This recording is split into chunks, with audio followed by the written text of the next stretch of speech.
Thank you so much. I am just going to give a brief introduction here, since I'm sure that the context of the situation is well known to everyone. And I'm going to talk a little bit about the background to our project, the Birmingham Live Music Project. In my case, that came from working on the UK Live Music Census in 2017 with alongside organisations that are represented on the panel: Music Venue Trust, UK Music, Musicians Union, and before that on a live music census in Edinburgh. And there's been growing academic attention to live music research over the last 10 years or so, a bit beyond that. And my colleagues from Aston University, Birmingham City University, who are also present today, were working on ways of investigating and representing their own city within that. Now, obviously, the context of that project has changed somewhat. Our overriding sort of long-term concern when we put things together was Brexit. And we're going to come back to that, obviously. It hasn't gone away, as recent events demonstrate all too clearly.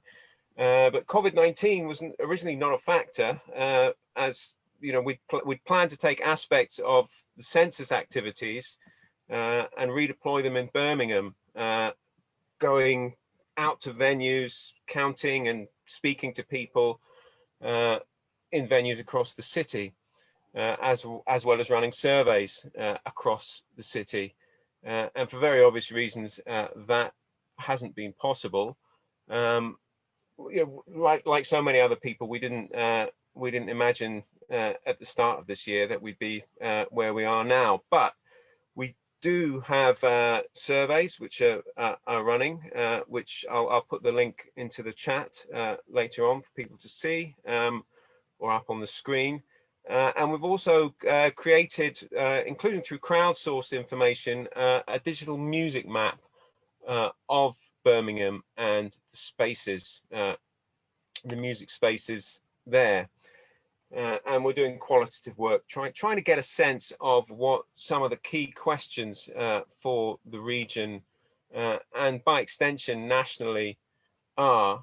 And I'll put these up shortly. But our overarching question, notwithstanding COVID, remain similar. What are the economic and socio-cultural effects of the current situation on creative culture from national, regional, or local perspectives? How can we ensure a thriving nighttime economy, creative culture, and the sustainability of the live music ecology? What are the challenges for creating and maintaining coping mechanisms for the sectors that our panelists represent? And perhaps from a more sort of positive outlook, what are the responses to the barriers, but also the opportunities created by the evolving global and UK environment? And how perhaps can experiences at regional level inform those nationally? So those were and kind of remain our key overarching questions, although obviously that context now very significantly includes the pandemic. But I think we would struggle to find a better group to speak to those questions than the one assembled here. They probably don't need much introduction, but I'm going to say just a quick few words before handing over to them. Mark Davyd is the founder and CEO of the Music Venue Trust, charity that represents over 270 small and medium-sized venues. Also the co-owner of the Tunbridge Wells Forum, founded in a toilet apparently. Although I think we can note of the Music Venues Trust work, the shift away from referring to these kinds of spaces, these grassroots venues, even if affectionately as the toilet circuit. And the amount that they've done so much recently to protect those venues, including, of course, in the pandemic, and actually more broadly bringing them together over the last few years as a group, quite a disparate bunch of spaces, which of course is part of what we love about them. Kelly Wood works in the Musicians Union's live performance department, advising musicians in relation to all elements of gigging and touring. and was involved in the creation of the Musicians Union's Fair Play Guide, outlining how musicians can work with promoters and venue owners to find fair gig deals. And associated with that was a fair play venue database where artists can search for venues that have committed to the terms of the Fair Play Guide. And of course, other key Musicians Union campaigns include Work Not Play, fair pay for musicians, part of their raison d'etre, and perhaps most saliently at the moment, campaigning for a working musician's passport after December 2020. And Tom Kiehl, a specialist in music and creative industries policy and strategy. He was a founding architect of the Live Music Act of 2012, designed to deregulate performance from entertainment licensing and help to navigate its passage through Parliament. At UK Music, where he's been since 2012. He is the Director of Government and Public Affairs and also the Deputy CEO. And finally, Brennan MP has been an MP since June 2001 and is a member of the Digital Culture, Media and Sport Committee. Also a member of the Musicians Union and a keen musician himself, and a member of parliamentary rock group MP4. He's been a staunch defender of music, musicians and venues in Parliament and beyond, including support for the Agent of Change principle, a business rates regime that is less punitive towards venues, and of course, most recently asking pertinent questions about support for music and musicians in the face of COVID-19. So that's more than enough from me.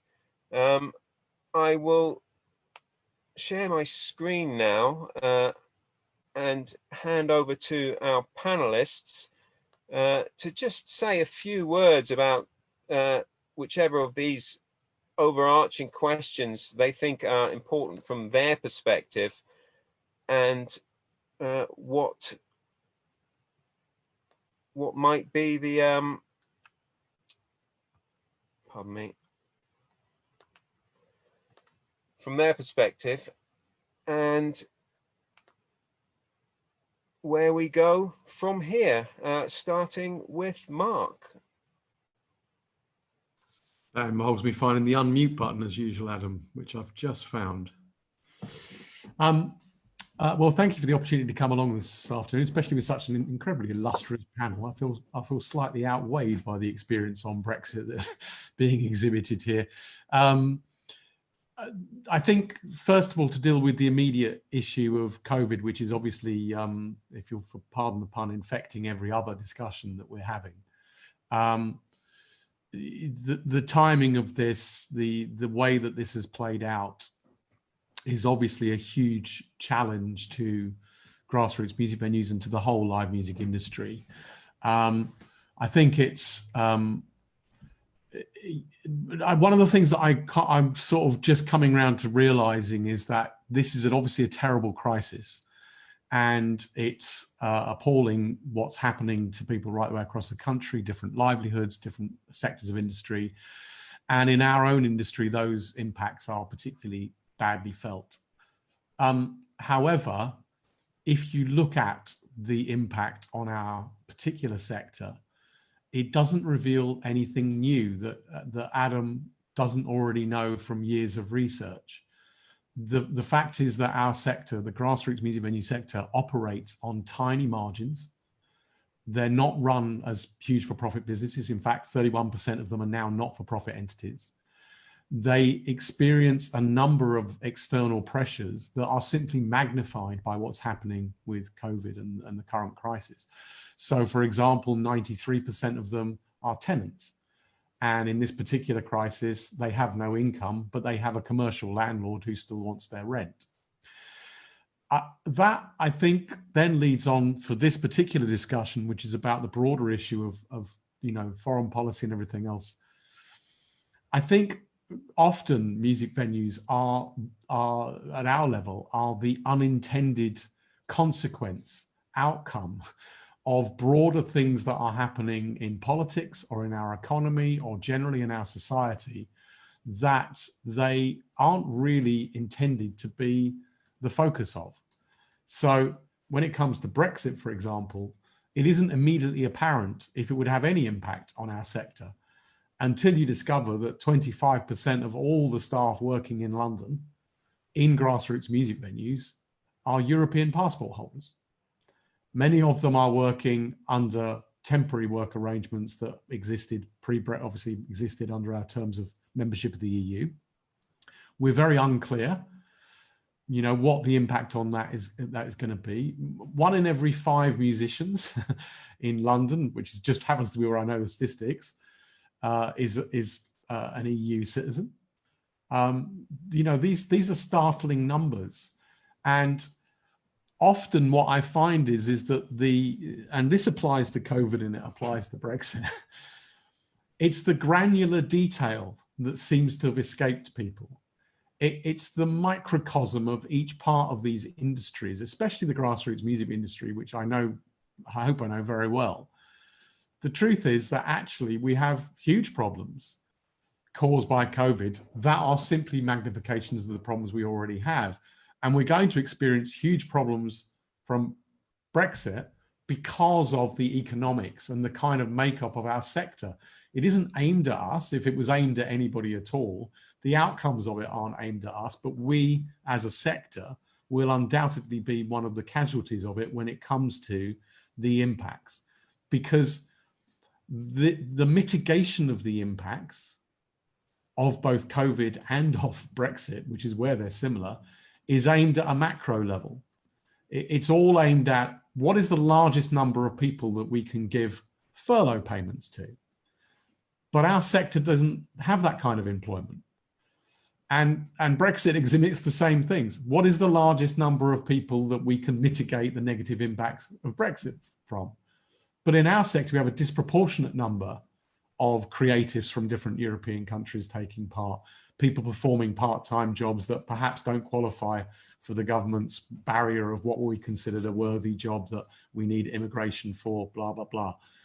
You know, I think this is something we've become used to over the last 6 years, if I'm honest, is that we often have to describe in a public forum a specific challenge to the grassroots music sector that results from a piece of negative legislation that wasn't aimed at us, or a policy that didn't include us, or a response that wasn't framed around our work. I'd go back, Kevin will probably recall, and probably Thomas, maybe and Kelly as well, the permitted development rights of 2012 was a disaster for the grassroots music venue sector. It closed dozens, if not hundreds, of grassroots music venues, and had no understanding at all from government of what that policy would mean for those venues, because the microeconomics of venues is a very specific case. They are located typically in multi-use buildings, sometimes in the basement, sometimes on the ground floor. And what sits above them is normally office space, because that works for office space to be run between 9 and 5, and the music venue to be run between 5 and 3 in the morning. You have the perfect mix of multi-use space. The government brought in 2012, I think it was, Tom will correct me if I'm wrong, but 2012 permitted development right, or 2010 was the government that brought it in, with the intention of bringing office space into use by residences, without anybody actually jumping up and saying, well, wait a minute, underneath those offices are all the music venues. And the consequence of that was that large amounts of office space above music venues and around music venues was converted to residential space, resulting in literally hundreds of complaints about noise, and also resulting in landlords that now had a better way, frankly, to use their building. And as I've told you, 93% of our music venues are tenants. I don't know what to do about that, other than to highlight it, that it runs across every issue that we might describe today. And I think it runs across, frankly, being a bit philosophical, it runs across our society as a whole, that we tend to deal in the macro, the kind of very large scale, what is the impacts of this, it's easy to have a conversation about the impacts of Brexit on fishing, because everybody understands what that might be and what the fishing rights are. How it's going to impact on one of our venue owners who can only really afford to do his job because he's also a part-time tour manager working in Europe mainly, and is likely to lose access to the work that he does, not only because it's going to become more difficult, but also because he's going to become more expensive within a jobs market, that actually that's not really understood. People in our sector don't have single careers. They don't have long-term jobs with a salary that will be picked up by furlough, or that they can negotiate with their European employer. They're very much temporary workers. And this kind of failure of attention to detail seems to me, without being too political, to be a fault at the heart of government across the last 10 years. That this kind of macro policy making doesn't pay enough attention to what's going on the ground. And right now, I will give you an example. The tiers 1, 2, and 3 are at our level a mess. I can't describe it better than that. They don't make any sense to anybody involved in them whatsoever. As a music venue, you can be open right the way through until tier 3, except nobody in your local authority knows that. And the purpose of keeping you open through tier 3 appears to be that you won't claim the support that goes with being closed. But if you are open in tier 3, as is happening in Liverpool, literally nobody is turning up because everything else is shut. Nobody knows you're open.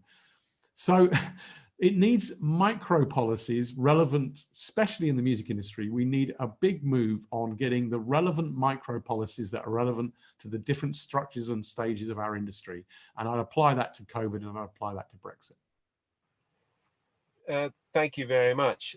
Just a factor of policy in relation to music that's been the case for decades, whether it from national service through alcohol licensing, through the current COVID responses, that many of the policies that have the most effect on music have historically not been about music, and that's clearly problematic at the moment.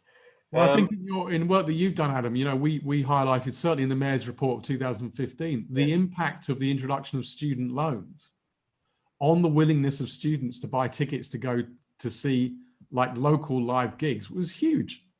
I mean, you can literally map it on an economic graph, but at no point in introducing student loans did anybody say, wait a minute, what's the impact going to be on student spending habits and how will that impact on our live music industry? Well, maybe Tom did.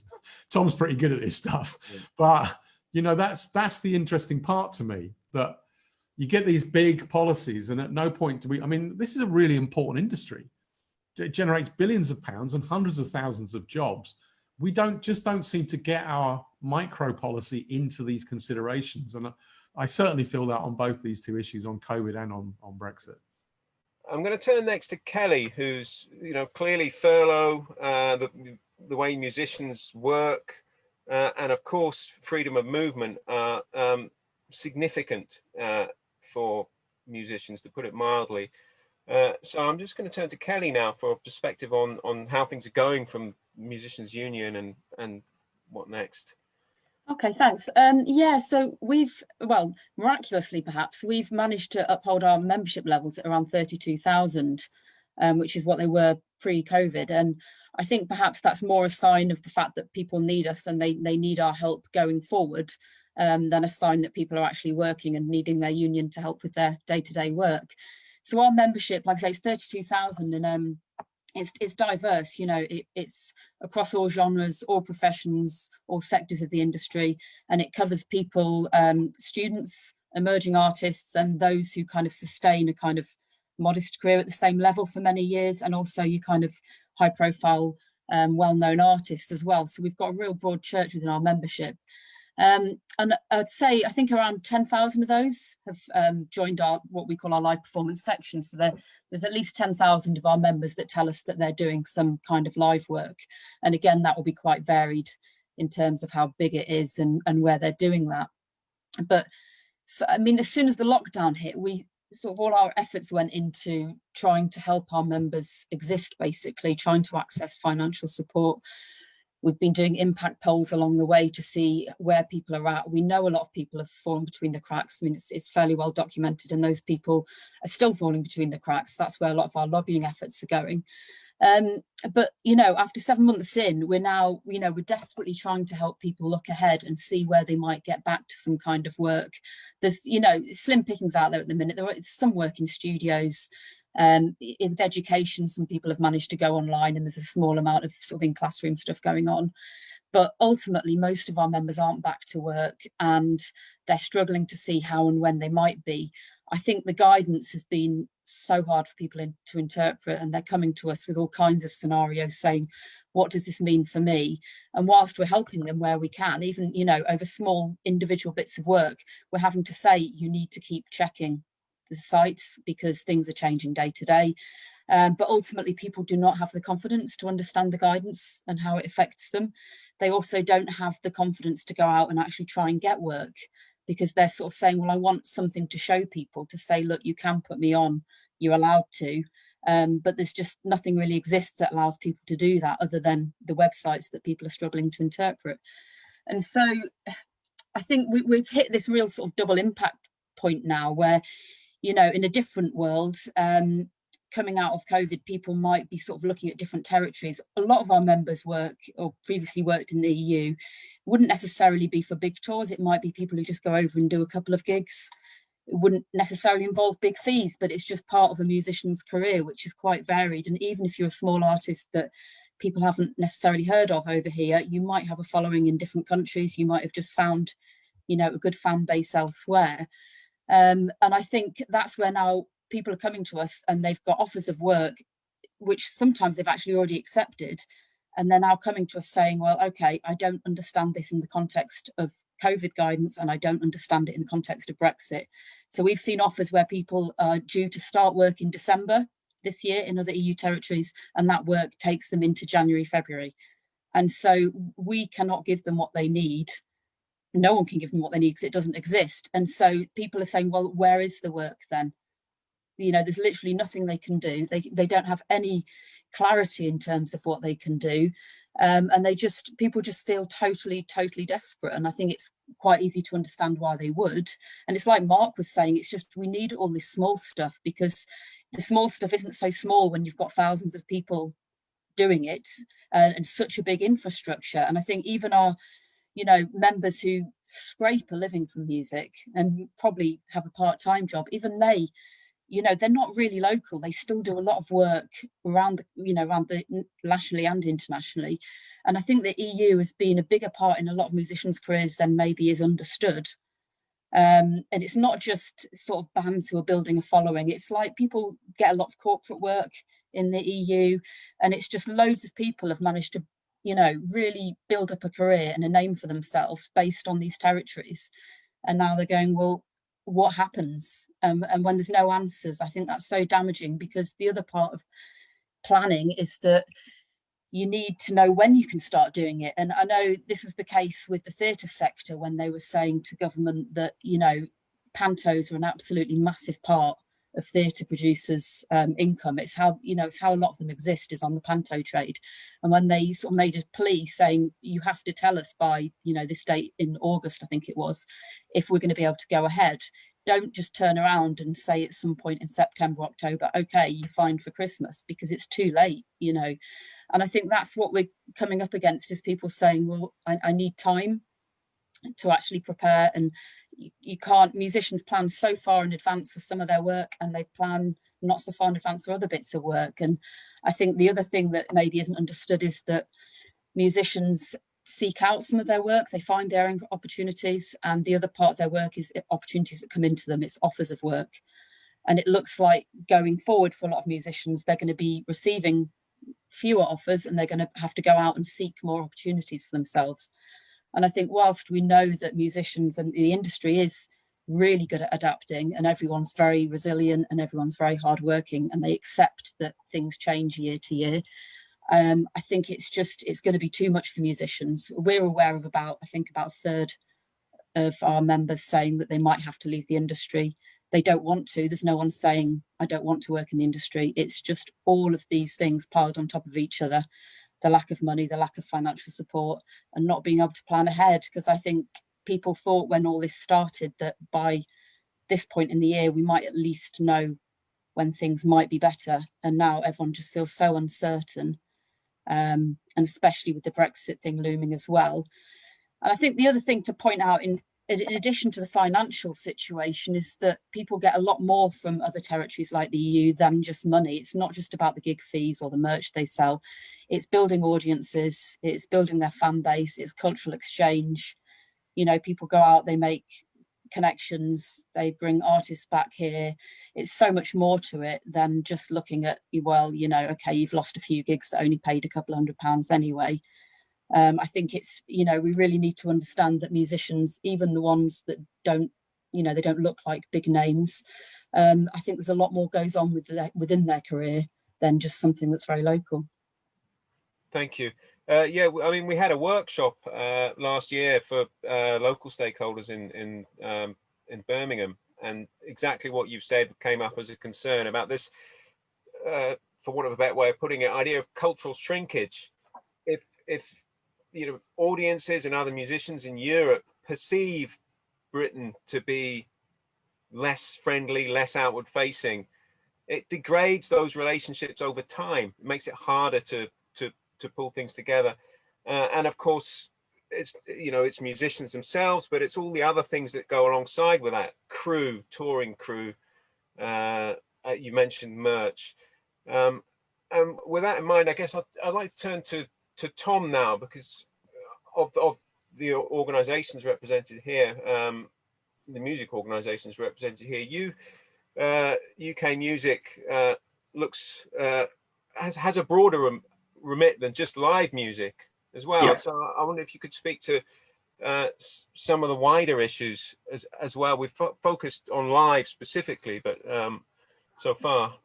Sure. No, thank you, Adam, and thank you. It's very difficult finding Kelly and Mark, because they've covered so much incredible ground already. And I don't want to kind of repeat or echo too much, but I agree obviously with everything that they've said so far. But for the attendees who don't know who UK Music is or don't quite understand how it kind of fits together and what its main purpose and mission is, we are the umbrella body for the whole of the commercial music industry, bringing together the recorded sector, the publishing sector, the live sector, the creators, and the collecting societies. And by doing so, we bring all those bodies together. We lobby Parliament, government, work with opinion formers, policymakers, in terms of impressing upon those in decisions to make a difference to our sector about the value of the sector, what it brings to the economy, what it brings to society, and what difference it can make to people's lives. And I think we've hit on a couple of obviously key issues here with COVID and Brexit as being dominant issues affecting all our members in different ways.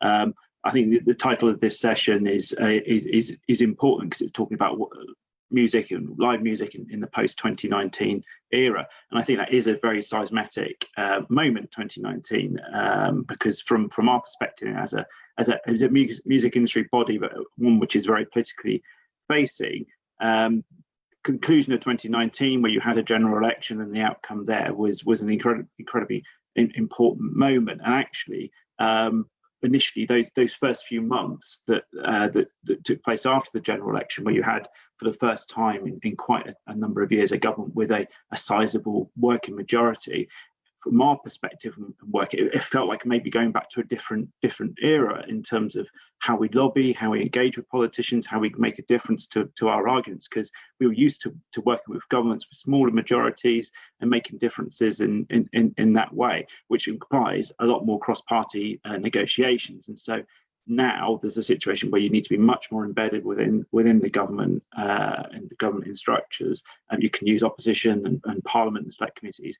But I think what COVID has brought along actually, and a kind of fragmentation, now what you're seeing with a very much a regional approach taken by government, and actually kind of contrastingly, you're kind of seeing a very different situation, I think, that we didn't obviously envisage in how we kind of make a difference. So I think that's it's an interesting dynamic. But I think from the first couple of months of this year, when things were going relatively well, I think, in terms of political engagement and making difference. The business rates relief, which Music Venue Trust, UK Music, had been very much involved in, that kind of came into fruition. That was Conservative manifesto commitment. Kevin, when he was a spokesman, also we worked with him in terms of working with the previous chancellor in order achieving that, and that was a great example of industry come together and making those differences. COVID has obviously brought a huge change to everything and our lives. And the government has now eventually come up with the 1.5 billion package in July, but it's obviously taken a lot of firefighting from government in order to get to that point. The issues of COVID have transcended and every aspect of the music industry, and I think live is obviously at the forefront and is the most deeply affected, just because of the sheer nature of social distancing and what it does to the inability to perform. But there's an interconnectedness there. It's about licensing income, it's about performers having an ability to perform, it's about publishing, record companies themselves and release strategies. They all depend on a very good and healthy live system industry, and if we don't have that in place, that is incredibly difficult to actually for the sector as a whole. Going into this year, we launched our Music by Numbers report, which recommended that the industry is worth now 5.2 billion and continues to grow. We will soon be launching our next iteration of that report. That will be relying on 2019 numbers, but there's a risk, obviously, of undermining the importance of what's happened this year by sort of trumpeting the fanfare too much, and we're having to factor in COVID impacts into that report when that comes out. But had COVID not happened, our big focus for this year would have been Brexit and the free trade agreements in particular that would have been coming out of the negotiations. Our focus, and for most sector bodies, has been having to focus on different issues, and so there's a real risk, I think, of us potentially now, as a country as a whole, sleepwalking into a potential disaster with a situation where there is no deal, or a situation does not exist where touring, performing, those issues have an acceptable agreement beyond the end of this transition period. Other issues, the freedom of movement and freedom of goods issue have been the kind of main Brexit related issues which we've been focusing on, but I think it's important to also talk a bit about copyright. And I know this focuses on sessions on live music, but I want to talk a little bit about that because it is an incredibly important thing for the rest of the sector. The copyright framework is largely derived in EU directives and agreements, and if you don't, there's a risk that once we leave the European Union, we lose that kind of solid framework through CGEU decisions and such like. UK Music took out a legal case about 5 years ago now against the UK government about a piece of legislation that they brought forward. We actually won that case and that got the regulations quashed, but we only really won that legal argument because we were able to rely on European law and the fact that the government was not operating within European law. Once we get to a situation at the end of next year when we don't have that kind of stopgap in place, there's a risk that our copyright system could be watered down, could be fragmented, and so we really need to strengthen the opportunity. If Brexit is to mean anything for the sector, it is surely to make the most of our sectors and to achieve what we need to. But I think Mark is absolutely right when he says that the music industry is unfortunately a consequence sometimes of bigger concepts, and actually has a knock-on effect. And part of the job of organisations like UK Music, Music Venue Trust, Musicians Union, is to actually ensure that the government is held to account and parliamentarians can have the ammunition in order to overcome those challenges. The one kind of other further area I want to maybe just focus on a little bit is US as well. And the kind of other free trade agreements, because that is another thing which, if Brexit is to have any advantages, that is the one thing that's been sold to us as an opportunity. The big issue in America, again, it relates to freedom of movement and actually the ability and improvement and to actually enter the country without regulations, restrictions. At the moment, it's very bureaucratic and restrictive in order to enter the United States. And so a system needs to be developed in order to overcome that. So one of the main things that we've been pushing for as part of those free trade agreements with the United States is to overcome those challenges and ensure that there is a better and more acceptable way of entering the country. There have been some changes with the regulations in America in terms of homeland security and the permissions that have gone in place. But they still are expensive, and they still don't work particularly for the smaller scale, medium-sized sort of artists too. Those who don't have the resources to overcome that. I don't hold my breath, however, about reaching a trade agreement with the US anytime soon. Though obviously they're going through their own issues and obviously with a presidential election. But it is an important thing as we kind of recast our net as a country and a nation. One of the things that should be right up there with as the Great Britain's and United Kingdom's calling card is our music industry. It's something that attracts us globally, to people to come to the country and to people to recognise us. If you think about things that give us a standing across the world, it's Liverpool, it's Manchester United, and it's things like the Beatles, it's the Sex Pistols, it's the Clash, and that is something that we have a huge advantage of as a sector, and it's something that we as a music industry need to really properly exploit in this kind of forthcoming decade and the kind of post-2019 era that we now find ourselves in. Thank you. I'm happy to hear about the sort of shifting political context, and it seemed almost inconceivable that it would only have been in May this year that we'd have come to the end of the first post-coalition term, given everything that's happened in that time. Now, our next panelist, Brennan MP, has been operating in that context for a long time, and a staunch defender of music within that. Tom, you also mentioned opposition and the different contexts of majority and non-majority governments.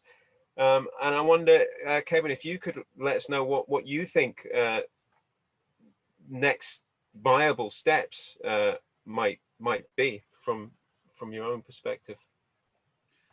Yes, of course, Adam, and I'll directly answer that first, actually, probably since that would give most people a shock for a politician to directly answer a question. I think probably in terms of live, the next steps. We had a discussion of this earlier at the all-party parliamentary group on music. You know, we need to do something, I think, about for live about corona insurance. You know, because you know, getting the sector back up and running. I think ultimately, if people are going to, you know, be able to run gigs and so on, the Treasury needs to be actually making sure that the industry provides insurance at a reasonable price or underwriting that, because otherwise, you know, it's going to be very, very difficult to get the live sector up and running if people, you know, can't get insurance against corona in the immediate future. I think the VAT reduction that's been put in place, that VAT holiday should be extended because, you know, there aren't many gigs going on, and basically therefore it's not costing the Treasury very much in VAT because there are no ticket sales happening. So I think that would be another thing. And the third and most important thing, and the most difficult, though, I think, thing of all in the immediate future is the issue about the end of furlough and the self-employed income support scheme being reduced down to 20%. And of course, the people who've been totally excluded from that all along, which are the majority of people involved in the music industry.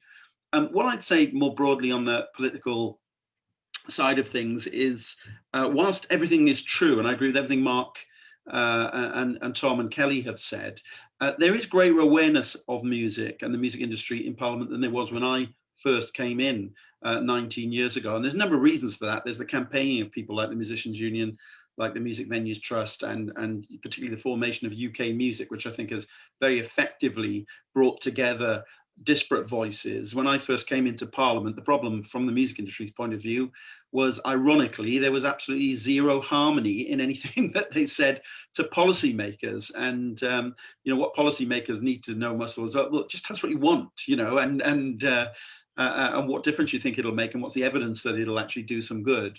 And so that's been in the last decade or so, actually, has meant very, very big step forwards in terms of awareness and influence, you know, within Parliament and within government.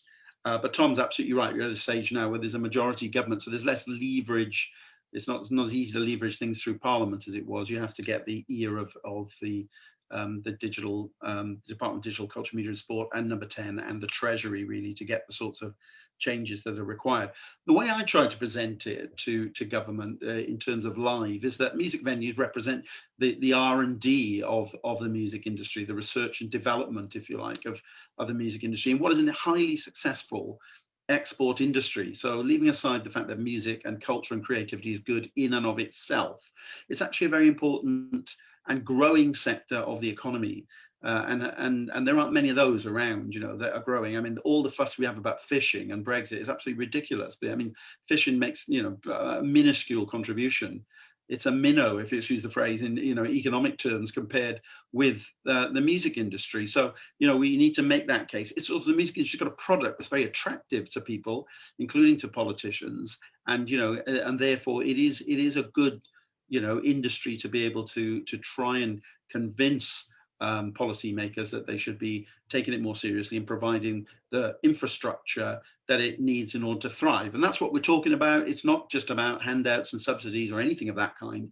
It's about, you know, creating the right sort of infrastructure that means that our incredible music industry, I think, you know, we're probably only one of a couple of countries in the world where we're net exporters, you know, in that sense, you know, can go ahead and continue to thrive and continue to grow. And I think what this, you know, COVID crisis, combined with the, you know, this double whammy with Brexit, which is horrendous, obviously for musicians and for the music industry, you know, has really brought to the attention, which I think a lot of policymakers didn't really get before, is the extent to which this is an enterprising, entrepreneurial, self-employed, freelance type of sector, and that 9 out of 10 music creators, you know, are freelancers. That many of them don't earn huge sums of money. They're quite low earners. And that the source of their income is quite fragile. They're not just the featured artists and the stars that we hear about. They are, as Kelly was saying, you know, the young woman with a guitar who gets a budget flight, you know, to Berlin or whatever, and plays a few gigs because she's got a following in Germany, and then perhaps nips over to Italy to a few more gigs and tries to sell some merch along the way and just make that whole trip wash its face, you know, in order to and then probably does a bit of music teaching on the side, which is probably effectively a 0 hours job, and probably disappeared, you know, at the beginning of this whole COVID thing. And you know, the combination of COVID and Brexit for someone like that is an absolute disaster, obviously. And the uncertainty, as Tom said, of what happens, and Kelly said, of what happens in December and January, you know, when we leave potentially without a deal for people like that is a further disaster. I tried to put that point in the chamber just the other day to Michael Gove, and he completely, I don't think, didn't understand what I was talking about. Unfortunately, I was trying to put it in simple, plain terms. But this is a message that we need to keep banging home to the government. And the fact that so many people have been ignored by the government schemes, you know, throughout this, just shows that that message hasn't got through to the Treasury, and that they don't really, and hadn't really understood at the beginning of this, the true nature of the type of work that people do in the music industry. So that's the point I want to make. You know, COVID, no employer protection, no financial buffers, no support, you know, live from your fan base, you know, a limited source of other alternative forms of income. Which brings me on to recorded music as well. I know this is about live music, but on the Select Committee, we're actually going to do an inquiry into, you know, recorded music and streaming in particular, to try and dig down into why it is that musicians are getting so little of the pie, you know, that's out there in relation to the creators themselves, as usual, you know, the ones who are getting the crumbs from the table.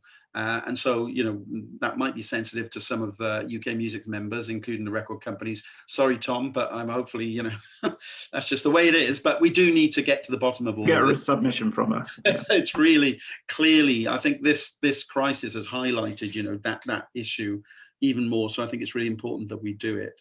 The problem with the help that's come through, I mean, it is unprecedented and quite a remarkable achievement, you know, for the creative industries to get this package out of government of 1.57, you know, billion pounds. That is a significant achievement. It shows that, you know, that some of the, you know, the lobbying has been effective, and that the voices have been heard, you know, better than we might have expected in the past. But it's not going to trickle down to those people I'm talking about, because, you know, that money, a lot of it will actually go into, you know, helping keep infrastructure open into the future, which is important. The amount of it that will actually trickle down to the people at the bottom is going to be pretty small. And there's, you know, over half of those musicians who are working are earning nothing from music. Nearly all of them have lost a significant amount of income, probably the majority of their income actually. And, you know, people are actually in danger of losing their homes and having to leave the profession altogether, which would be a disaster, considering, as I said at the outset, what a, you know, how economically successful and important it is. And, you know, underneath all that, there's obviously, you know, a mental health crisis and all sorts of things that are, you know, that are hidden at the moment underneath that, but are going to come to the fore. So, you know, I don't want to go on too long at this point, because I think probably, you know, I would be in danger of repeating a lot of things that's been said before. But I do think that it's important that we keep, you know, pressing government very hard. There's a better understanding than there's been in the past. So there is that opportunity. There are, you know, real issues like, you know, the government's attitude towards the BBC, which is, you know, again, not often recognised how significant an underpinning that provides to the music industry and the creative industries in this country. So that fight needs to be fought, I think, as well over this Parliament. But you know, in terms of the immediate things we need, Adam, I think what I said at the outset about, you know, for live is really important, and we should press hard for those things. Thank you. Thank you. A lot to dig into there, and just sort of relatedly, you know, you talk about related health issues and stuff. We've got a comment from the floor that those musicians working in other sectors, for instance, you know, music therapists have been affected if, you know, if their routes, income from other routes have been decimated. Thinking about, and then that sort of broader perspective, I guess a question you all, which we can take in order or dig in. The political.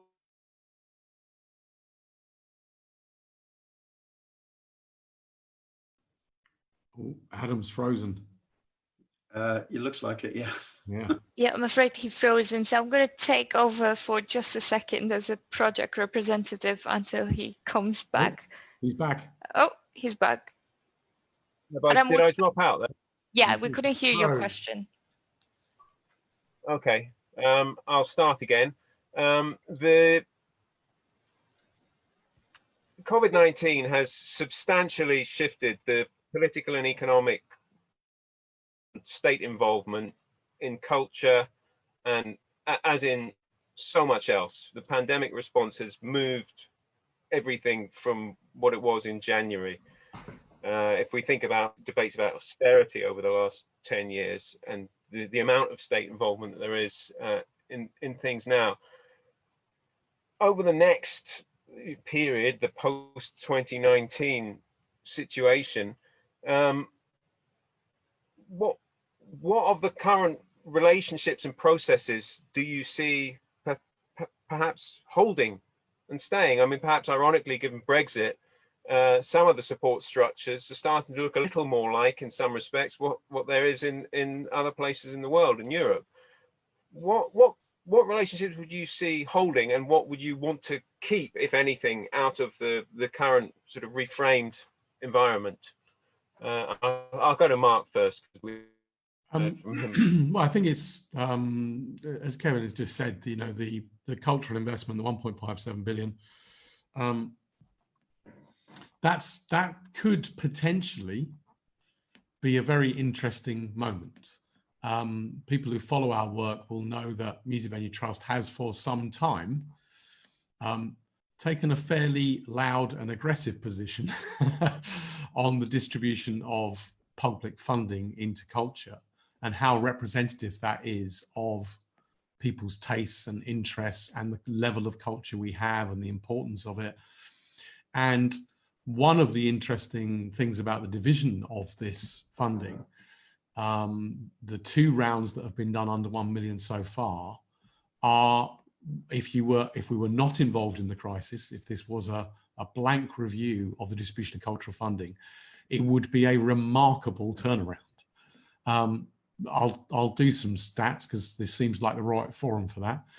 0.2% of the available public funding through the national portfolio, the currently funded organisations, 0.2% of that funding went to grassroots music venue sector, whether it was the venues or the musicians or whatever, in 2018. In this one pot of funding, 12.4% of the entire money went just to grassroots music venues. 26.8% of it went into music, the whole fund, which is about 500 million they're going to distribute. 26.8% went to music. It was the biggest funded sector. And remarkably, 18.6% of it went into what we might loosely describe as contemporary music.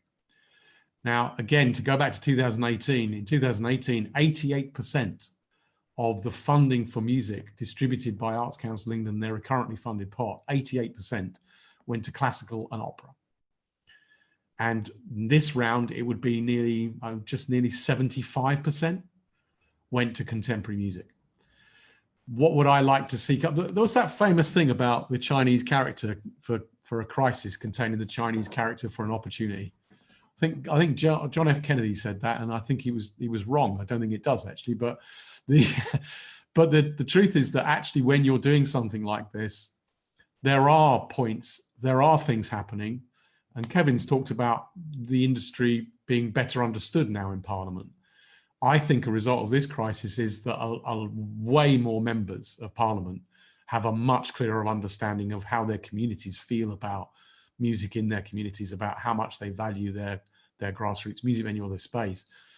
And I think, you know, distribution of public funding could be a really interesting turning point. I think the way that and I think in the music industry, let's step outside politics for a sec, as Kevin has mentioned with that review of the streaming that's coming up, I think that's a really big, well, huge, frankly, learning point in this crisis that we have to learn from and we have to stick with. Here's my question. I think, Tom, you said it was £5.2 billion in the last streaming by numbers, of which I'm gonna take a guess 1.2 billion was live. About 1.1, 1.2 was live. That's less than 25% of the money. Let's say it's 25% for the sake of argument. We deal with hundreds of musicians, regular basis. Around about 80% of them are reporting to us they've lost all of their income.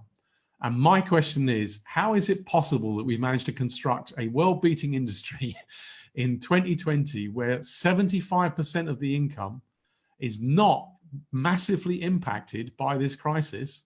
Streaming is up, that's now a fact. Recorded sales are now slightly up. How is it possible that so many of our musicians are left completely bankrupt by the close down of 25% of our music industry? And I'd like to see the streaming inquiry that Kevin's going to be part of really get into that basic problem. Where does people's money come from? How is that possible? What, you know, this is all catalog that's been generated. I'm not talking about people who've just done a couple of gigs. I'm talking about people who've got 12 albums on Spotify, have got no money because they can't go out and play a gig for 500 quid. It's absolutely an absurd way to run an industry. We've got to analyze how our whole industry sits on the creation of music. At the end of all the live music, everything sits on the creators. How is it possible those creators are left so bankrupt by a position where only 25% of our industry is actually in this full shutdown?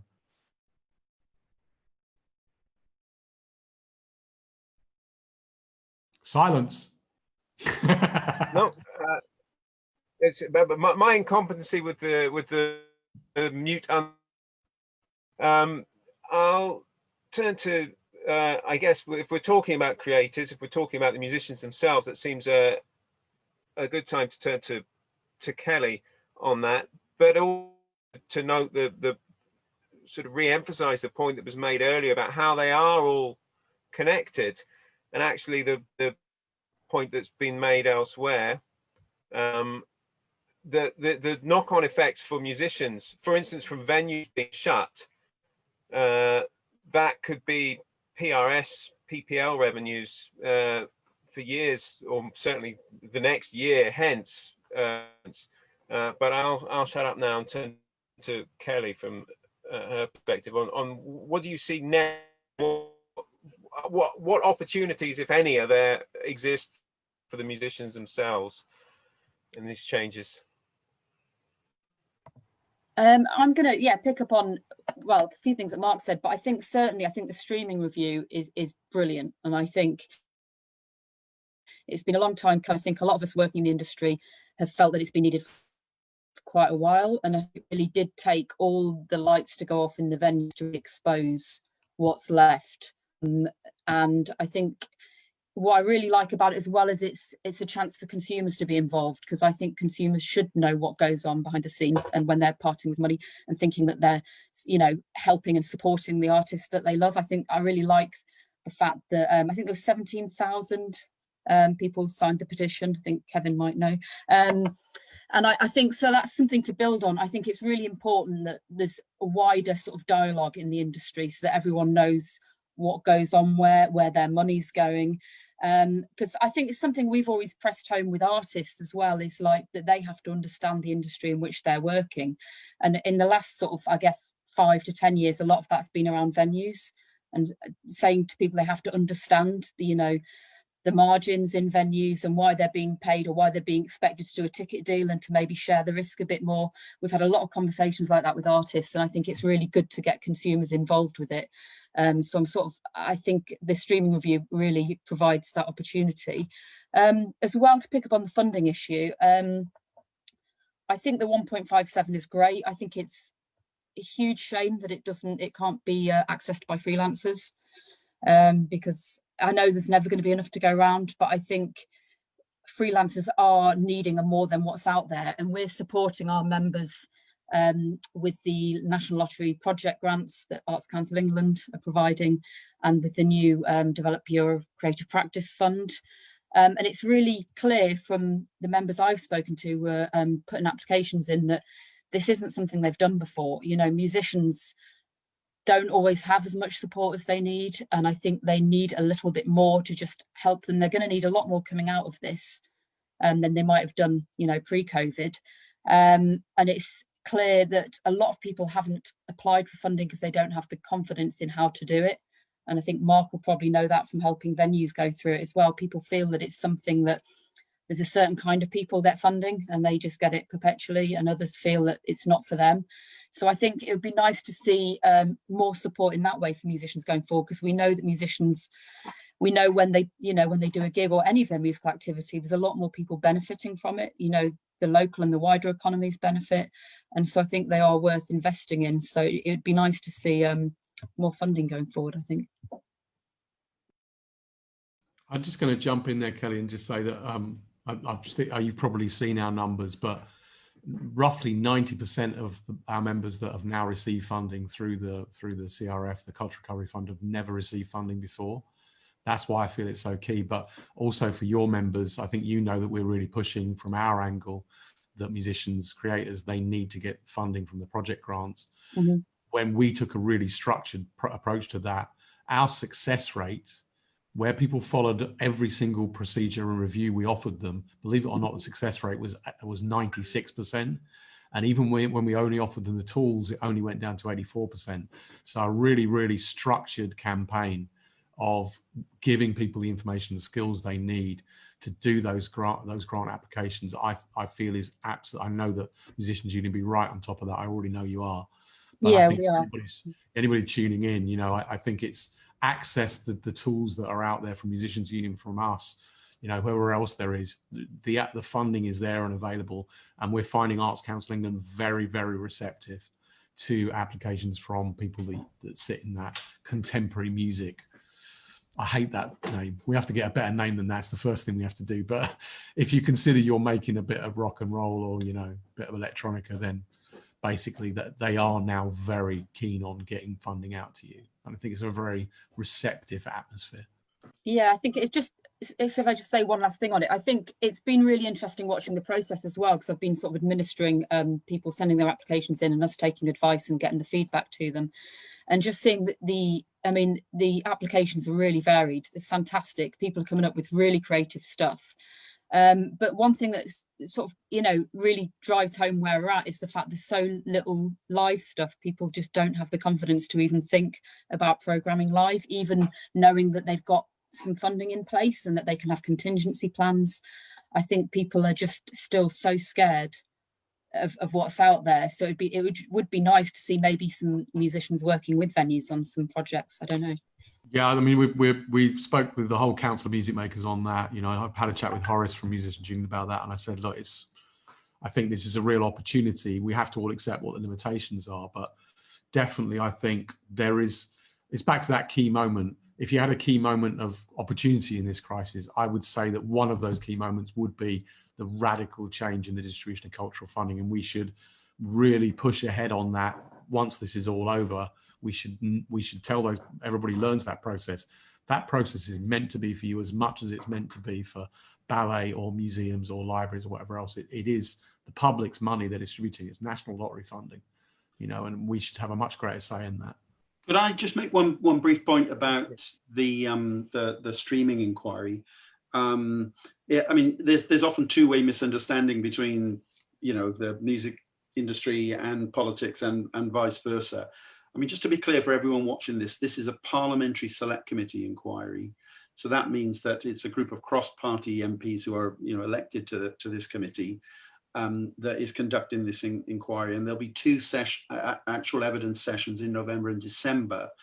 But at the same time, you can, you know, write in and send in evidence. And can I encourage, you know, people who are on this call and watching it, I know the organizations here all will, but also as individuals, you can send in information about your, you know, your own personal story in relation to, you know, what kind of income you've got, if any, from your recorded music and so on, and you know what your views. And what Mark said, you know, earlier on is absolutely right. The intention of this is to kind of try and shine a light on all of this, and through that to perhaps effect change in two ways. One, by, you know, trying to get the industry to change. That's not easy. But two, also by finding out what are the policy interventions that could be done potentially to get a better deal and a fairer, you know, distribution for musicians, and also to try and grow the cake as well as to distribute the cake, you know, differently. That's important too.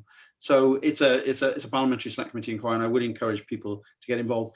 Sometimes it's been reported as the government is looking into it. I mean, that's not quite right, but there is a separate piece of work going on in government that's being supported by the MU and UK Music and others through the Intellectual Property Office, who are also, you know, looking into it. And at the select committee recently, I asked the Secretary of State to say on the record that he felt that that everybody, including, you know, the record companies, should be transparent and fully, you know, participate in that inquiry as well. So, you know, it's no secret that this is only happening, you know, on the select committee because I joined the select committee quite recently and sort of, you know, nagged them until they agreed to do it. So it's important that evidence is submitted. It's important we make a success of this, and it's also important that we help to educate, you know, members of the committee. It is sometimes like opening the bonnet of an extremely complicated car engine and trying to work out, you know, how all the bits fit together.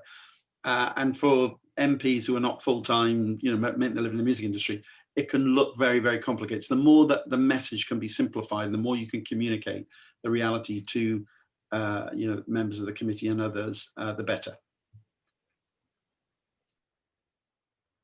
Thank you. And just on to there, but in terms of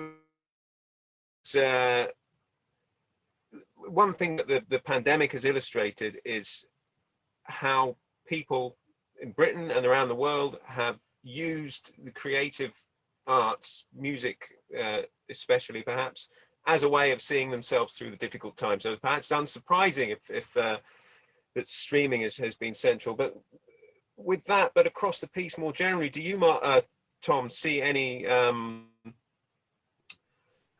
other opportunities beyond the current clouds in streaming or elsewhere? Sure. I mean, I think as you say, as it's been reported, streaming has benefited in some way, and obviously people being at home more and utilising services and such like. I mean, I think what we have seen is this proves obviously what a great comfort, what a great leveler music is in everybody's lives. I mean, I think back to the kind of earlier point about government interventions and what we'd like to see kind of stay and the opportunities that may exist there. I mean, traditionally we're not a sector who tends to go cap in hand to government and want loads of money in any state. I think there is particular cases with grassroots music venues, which has been the case for a number of years, and have been a number of problems going on within that sector. And I think that's different. And I think it's really important that Arts Council model has now been hopefully completely shattered by what's happened, and now you will get a much greater uptake. But what I'm saying, I think we would obviously want to get to the sector to a point where it is generally sustainable and not having to go back to government. I think, however, this is obviously going to be a long-term thing, and I think the impacts, we can't underestimate that the impacts are going to be long. So we will need support and help in order to kind of like get back to events, get back to live, incentivizing audiences. I think there's getting some government support in that regard. And when what I kind of am fearful though of, and kind of obviously this is not a government which is ideologically used to putting this type of state intervention into sectors as a whole, and obviously further down the line I fear there will be a price to pay for that. So what we must do as a sector is make sure that we don't become victims further down the line with any kind of interventions that a government may take in order to get the economy as a whole and the finances back to a kind of point to where it was before the pandemic, because I think there will be pressure from certain parts of government in order to achieve that. So I think we need to be as a sector quite clear about where the state intervention has benefited us and why it's been necessary, and also then what the eventual return of that is, and also so that we don't kind of get bitten further down the line. There's been lots of good work that MVT, Sound Diplomacy, those type of organisations have done about planning, for example. The government wants to open up planning more widely, and there could be further issues that we've talked about to do with permitted development rights or equivalents coming further down the line too there. So I don't think we can kind of look, in other words, what I'm kind of saying is that we can kind of look purely at COVID and the interventions in isolation, and there are potential issues coming down the track that we may don't quite see just yet, but we need to be there and on the case to make sure that they don't become a problem for us too.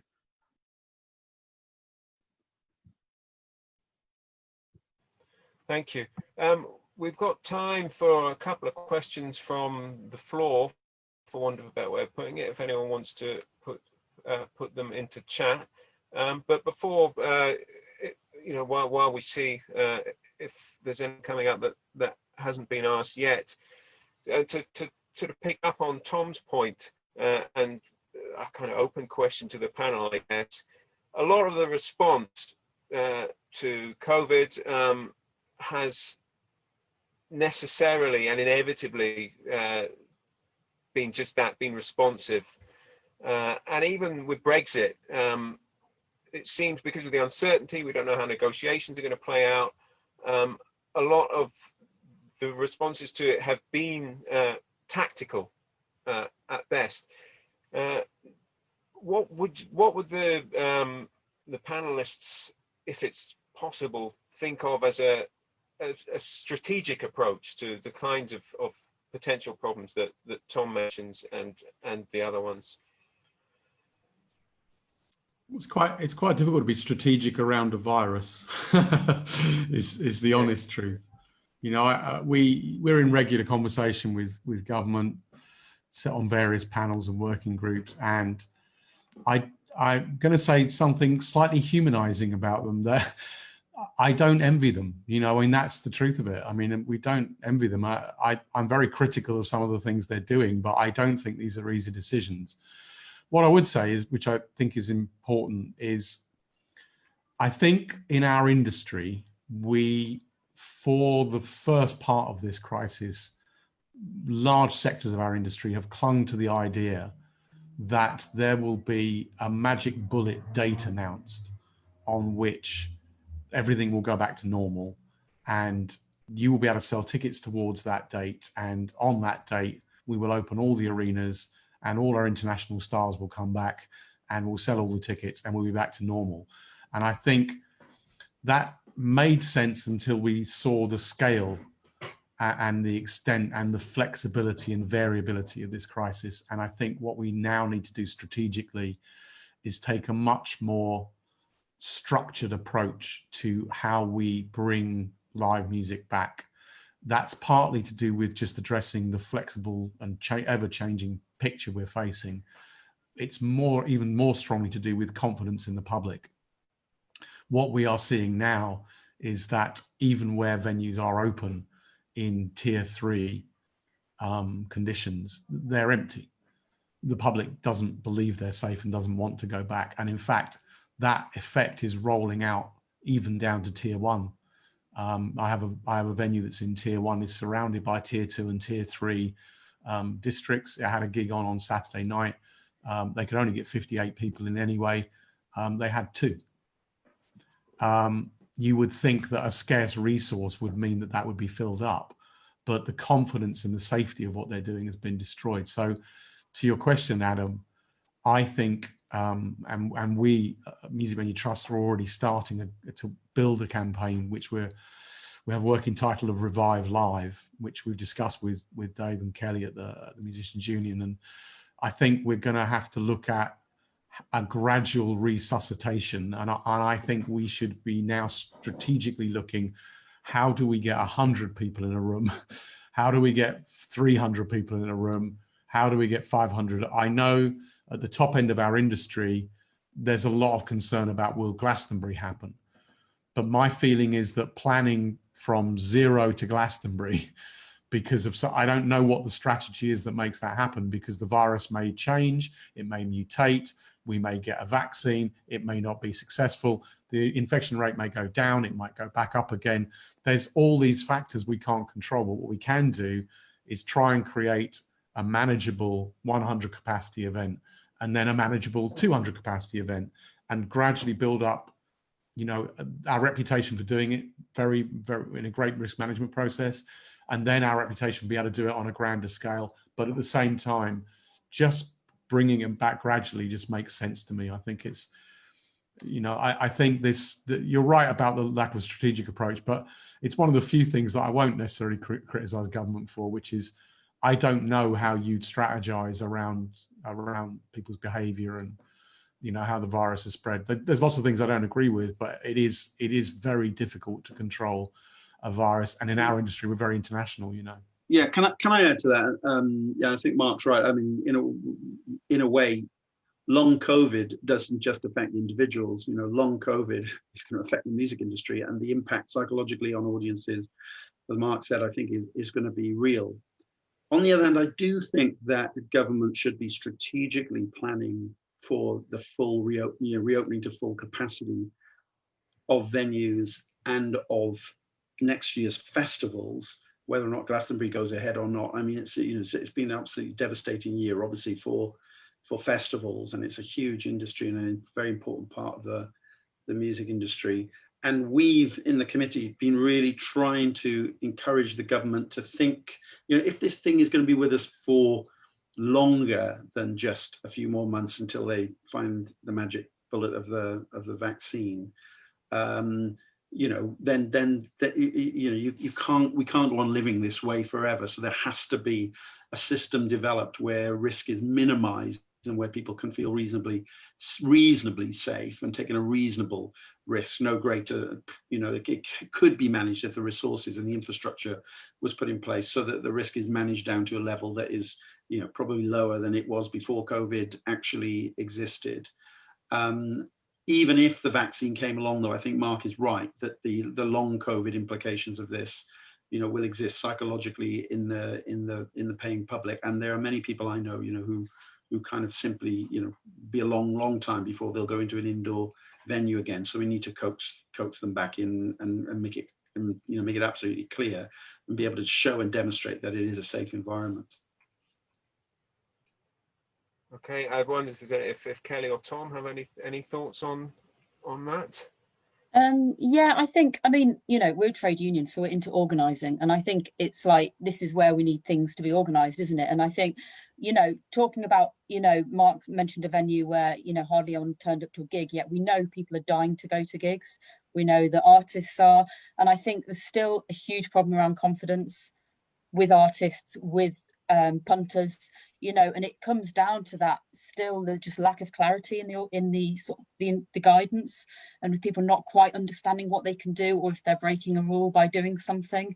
So I think there's still a lot of, I mean, all of us here, you know, do communicate a lot of information, and we do it regularly for our members and our people, but I think that's still a big part of the problem, is just the actual organising people so they know what they can do. And I think, I mean, I agree with Mark and Kevin. I think we do need to plan for a return to all kinds of the live sector, really. But I think the grassroots one is easier to tackle. And I think at the minute, I think it could keep some people in the industry who are otherwise going to lose if they don't get some work. It's not just the money, it's the sort of losing their sense of hope, basically, around their jobs, their careers, their industry. And so I think it's, you know, it's not that hard to organise that sector at the minute. There can't be an awful lot of activity, but there can be some. And I think it's just making sure that everyone knows what part they can play and where they can do it, and just maybe communicating that information a bit more for people. I want to add, I think there's a slight challenge just generally in terms of how the government is approaching the whole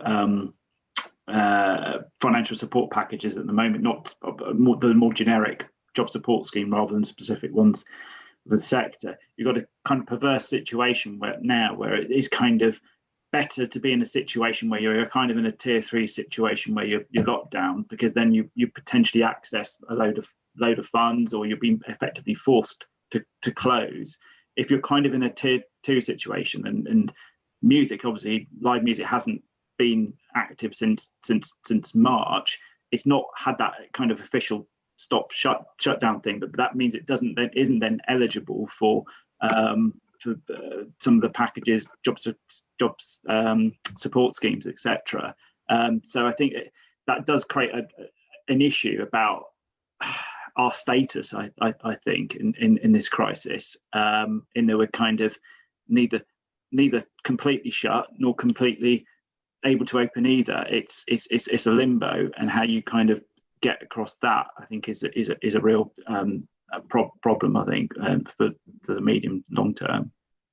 We're back where we were in March, Tom. I mean, if you remember, on 16th of March, Boris announced that music venues should stay open, but nobody should go to them, which is one of the weirdest speeches I think I've ever sat through. You know, just that. I mean, we were watching, about 100 of us were watching it all in a big group, and everybody just turned to each other and went, "Huh? Like, what did he say?" Like, I don't. And I know it sounds weird, but we're almost back there. And again, I go back to how I started. I don't think it's intentional. I think a series of things. I don't think anybody sits down and says, how could we create some sort of zombie version of a music venue? But it's Schrodinger's venue. It's neither open nor closed until somebody goes there. You know what I mean? It's a very weird situation. But I'm you know, I'd love to be some sort of conspiracy theorist and imagine a massive level of competence that was conspiring to bankrupt all the grassroots music venues so they could all be turned into pizza restaurants and flats. But that's not what's happening. It's just they genuinely don't understand that a series of announcements they've made leads to the point where artists are not confident about going and playing, audiences aren't confident.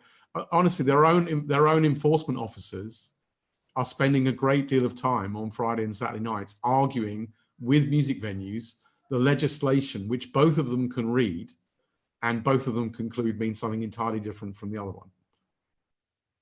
Exactly.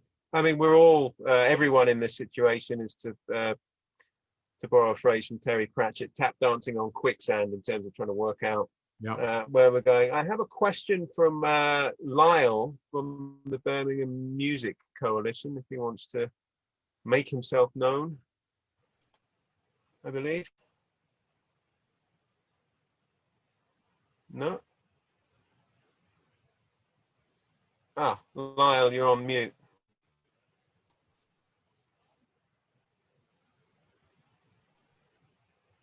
Ah, the joys of technology.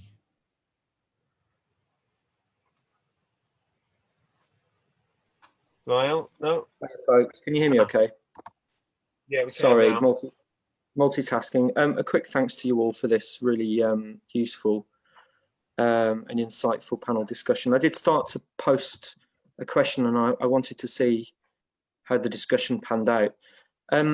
Broadly, looking to a post-COVID future and the UK operating in a post-EU landscape, do you all feel that we've proven the value of the music industry, and specifically live music, enough to this point? Kelly had a really interesting line where she said it took all the lights going off for people to see what was left.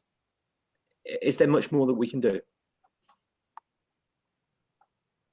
I think there's always more, I think there's always more. I think we're always in search, Lyle, you'll know, we're always in search of the single sentence that can be readily understood by a member of parliament and equally by the public.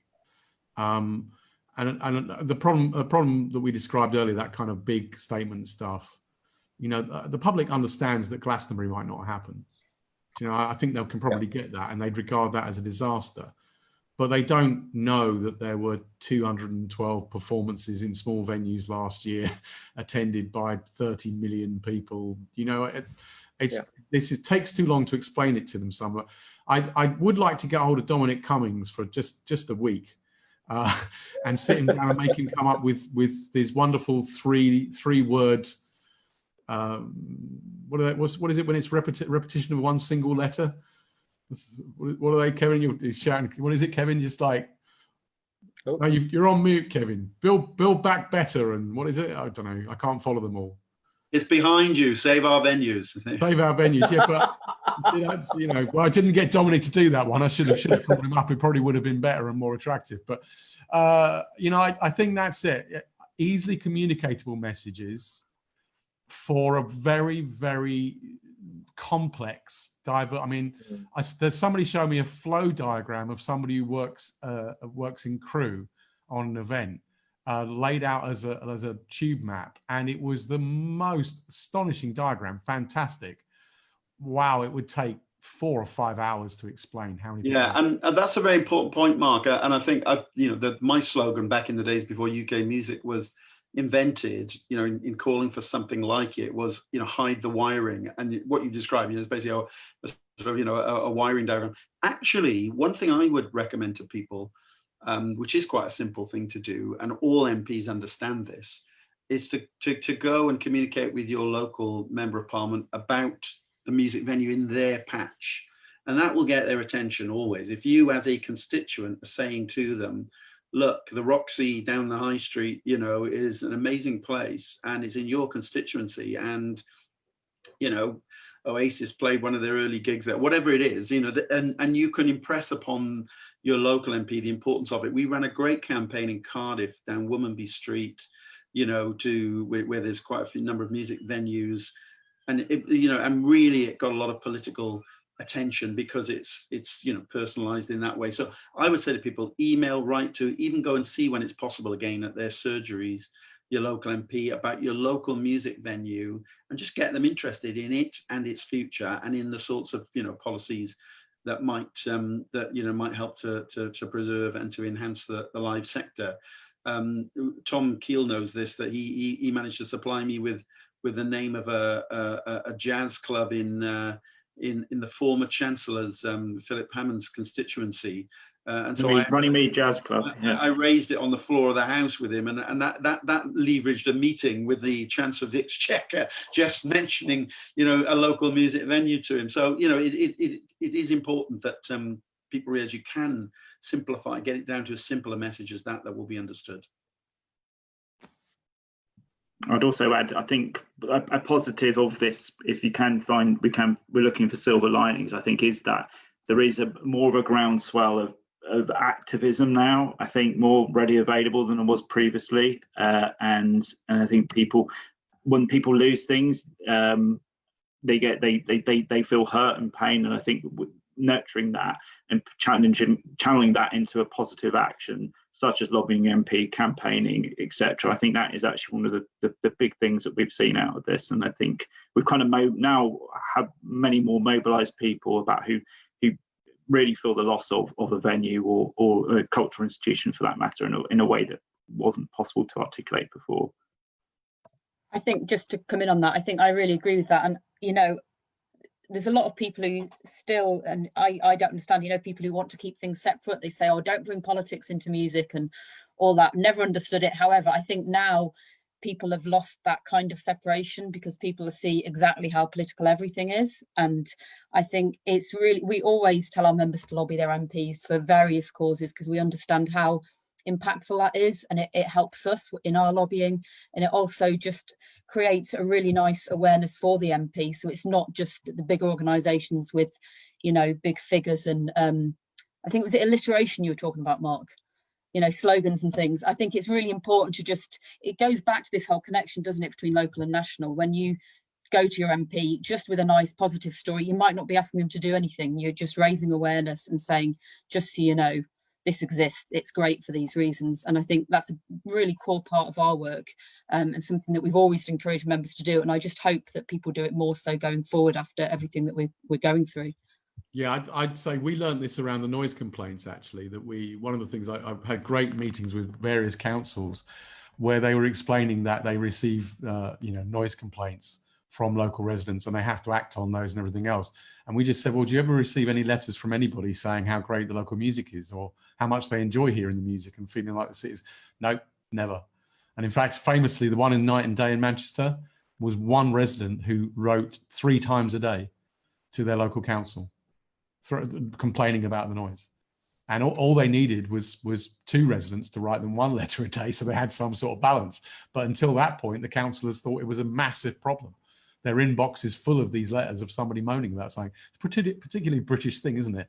The ability to moan about something being wrong rather than ever to say anything's right, Yeah, very true. And actually, we're coming up against time now, but I would just in Edinburgh, when there was a situation around the council, if you ask the question, what do people think about music, then they will tell you. And when the council consulted about noise, it was hundreds of people giving positive responses about, we want this change to protect our venues and our music.